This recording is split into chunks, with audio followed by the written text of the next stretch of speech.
बाबरा साहब, welcome to my channel.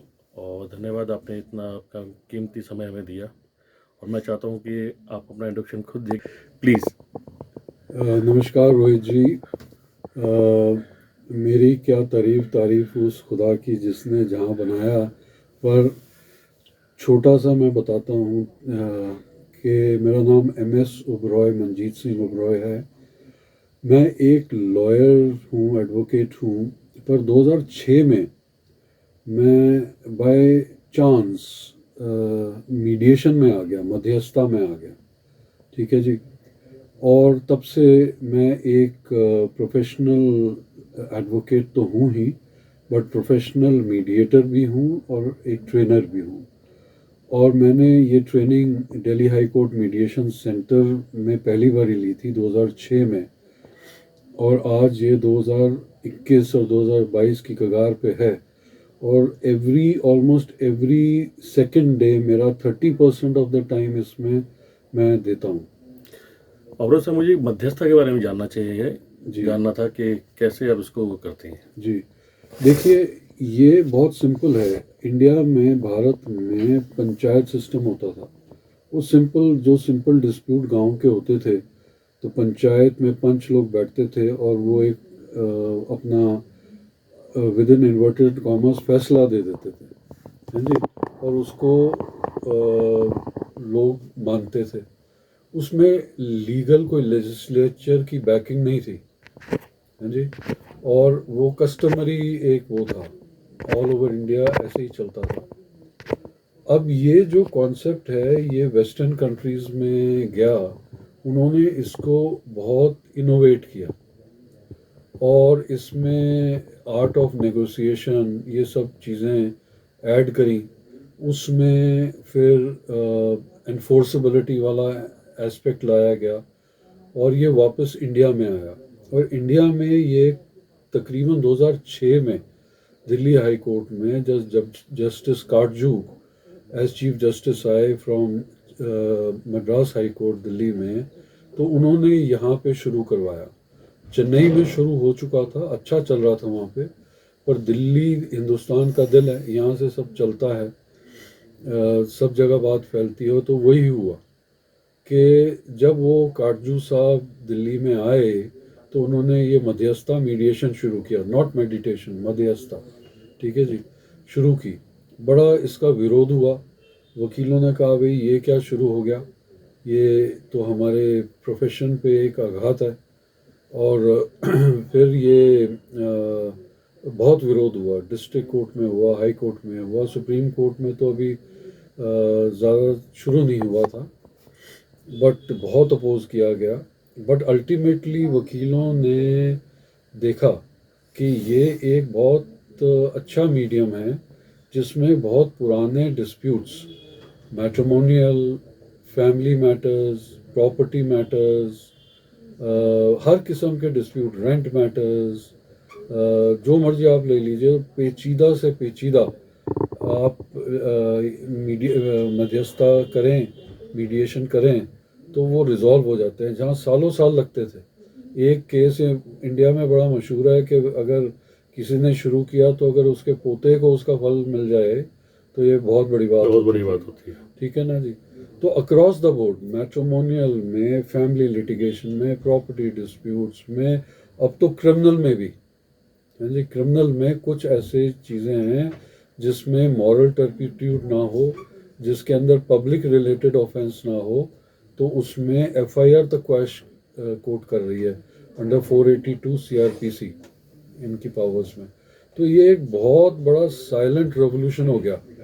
तो ये नहीं कि कोर्ट में लिटिगेशन ख़त्म हो गई है, वो पड़ती है, पर पहला उसको अब जजेस को सेंसिटाइज कर दिया गया है कि पहला अटेम्प्ट मीडिएशन। अगर फैमिली डिस्प्यूट है, मैट्रिमोनियल डिस्प्यूट है, फ्रेंड्स में डिस्प्यूट है, ऐसा कोई डिस्प्यूट जो कि पब्लिक नेचर का ना हो, तो उसको आजकल तो गवर्नमेंट बहुत बड़ी लिटिगेंट है, उसमें ये किया गया है कि भाई धीरे धीरे ये क्लॉज लाया जा रहा है कि भाई आप मीडिएट करवाइए और ये डिस्प्यूट्स वहीं के वहीं ख़त्म करिए, कोर्ट में, तो वो क्वेश्चंस जाने चाहिए, वो डिस्प्यूट जाने चाहिए जिसमें कोई लॉ पॉइंट डिसाइड होना, या कोई ऐसी मर्डर केसेस हैं, ऐसी चीज़ें वहाँ पे जानी चाहिए कोर्ट ऑफ लॉ में जजेस को। तो जजेस ये छोटे छोटे छोटे ही हो गए ना, कि भाई जिसमें जो कि आपस में मिलजुल के जो रिजॉल्व हो सकते हैं, वो उस पर क्यों टाइम स्पेंड करें। तो ये एक साइलेंट रेवोल्यूशन हो गया, ना कि हाई कोर्ट से ही शुरू हुआ था दिल्ली से। दिल्ली हाई कोर्ट में मीडिएशन सेंटर है, वहाँ से शुरू हुआ, वो फिर डिस्ट्रिक्ट कोर्ट गया, वहाँ से फिर ये पैन इंडिया फैला, और एक कमेटी है सुप्रीम कोर्ट की जो कि पैन इंडिया देखती है, उससे ये लहर हो गई है। Pan India through high courts, district courts में ये फैल चुका है। उतने लाखों लाखों सिस्टम में, आपको एक एग्जांपल दूंगा। आज से तकरीबन 4 साल पहले मैंने एक फंक्शन अटेंड किया, जस्टिस सिद्धार्थ मृदुल उस कमेटी में थे, तो उन्होंने मुझे इनवाइट किया, तो मैं गया। तो उस दिन, आज से 4 साल पहले, डिस्ट्रिक्ट कोर्ट्स ने 1 लाख की फिगर केसेस की जो कि सेटल हो चुकी है, पार कर चुके थे वो लोग। 1 लाख केस, और हर एक केस के साथ 2 या 3 मल्टीप्लायर होता है। आप ये समझिए कहीं में 4-5 भी होते हैं। उतने केसेस में वो घर में सेटल करके बैठे हैं और शांति से बैठे हैं, और उतने केस लीगल सिस्टम में अपील नहीं हुई, हाई कोर्ट नहीं आए, सुप्रीम कोर्ट नहीं गए। तो इमेजिन कितना लोड कम हुआ है। अच्छा, पब्लिक को क्या चाहिए? पब्लिक को ये नहीं चाहिए कि मेरा AIR 1977 में रामकृष्ण वर्सेस स्टेट वो केस वहाँ कोटेड है। उसको चाहिए भैया मेरा ये डिस्प्यूट है, बराए मेहरबानी मेरा ये रिजॉल्व करा दो, कि जैसे कि मैं गंगा नहाऊं और घर में अपने शांति से बैठूं।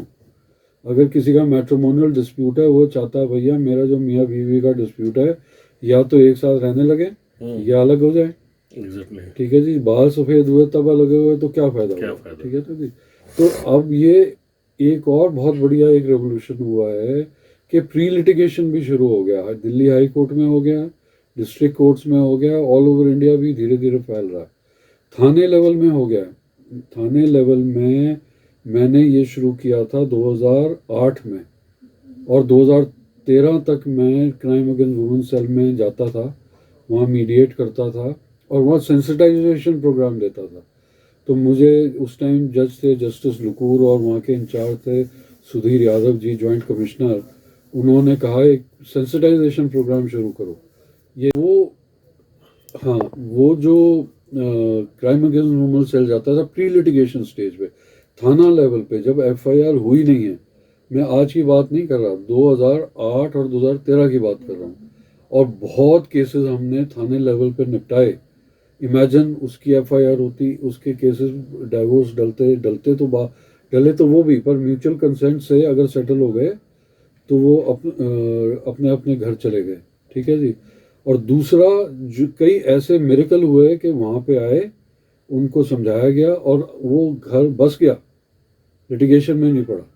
प्री लिटिगेशन स्टेज भी है। तो मीडिएशन की स्टेज है, pre litigation, court next mediation court में चल रहा है तो भी कोर्ट रेफर कर देती है, और ये चल रहा है डिस्ट्रिक्ट कोर्ट में, थाने में, हाई कोर्ट में, सुप्रीम कोर्ट में, और इंटरनेशनल लेवल पे भी है। ठीक है जी। और ये civil, criminal, matrimonial, corporate, all disputes, international disputes. और यहाँ पे मैं आर्बिट्रेशन की बात करूँगा। आर्बिट्रेशन बदनाम यूँ हो गया कि एक्ट अमेंड भी हुआ, पर तब भी सालों साल लगता है, खर्चा बहुत होता है। यहाँ पे ज़्यादा टाइम नहीं है, टाइम बाउंड है, 3 या 4 महीने में इधर या उधर। और दूसरा कि आर्बिट्रेशन जैसा खर्चीला नहीं है, जहाँ पे एक एक आर्बिट्रेटर 5-5 लाख रुपए फीस लेते हैं सिटिंग की। तो जब तक वो डिसाइड होता है, करोड़ों रुपए तो लिटिगेशन एक्सपेंस हो जाता है। तो as oppose to arbitration and litigation, this is very cost effective, this is enforceable. कि भाई लोग ये कहते हैं हम क्यों करें, एनफोर्सेबल है। तो जब ऐसा भी हुआ कि कई लोग उन्होंने चालाकी करने की कोशिश की, सेटल किया, फिर देखा कि नहीं, मन नहीं मान रहा, तो निकलना चाहा। तो अब सुप्रीम कोर्ट ने कह दिया अगर मीडिएशन आपका हुआ है तो आपने कोर्ट एनेक्स मीडिएशन है, और आपने सब कुछ जानते बूझते अपने होशो हवास में किया है, तो फिर वो बाइंडिंग है आप पे, आप उससे निकल नहीं सकेंगे। ठीक है जी। और अनलेस के कोई बहुत बड़ा फ्रॉड हो, कैसे फ्रॉड होगा? आमने सामने टेबल पे आप बैठते हो, आपके वकील प्रेजेंट होते हैं। ठीक है जी। आप अपनी भाषा में मीडिएटर को बताते हो जो आप बताना चाहते हो।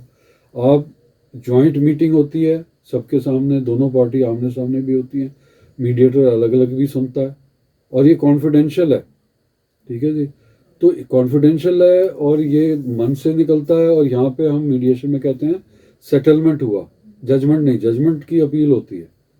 ठीक है जी। यहाँ पे ये है कि सेटलमेंट हुआ, और आप का दिल से आवाज निकले तब साइन करना, तब वैसे नहीं करना, क्योंकि एक बार ही साइन करते तो वर्चुअली पत्थर पे लकीर है। ठीक है जी। जी। तो ये एक बहुत मतलब वास्ट सब्जेक्ट है, फिर कभी इस पे और विस्तार से चर्चा करेंगे। थैंक यू अवनीश साहब, और नेक्स्ट एपिसोड में आप इसके आगे और बताएंगे हमें। Please please, thank you very much. Thank you. Welcome welcome.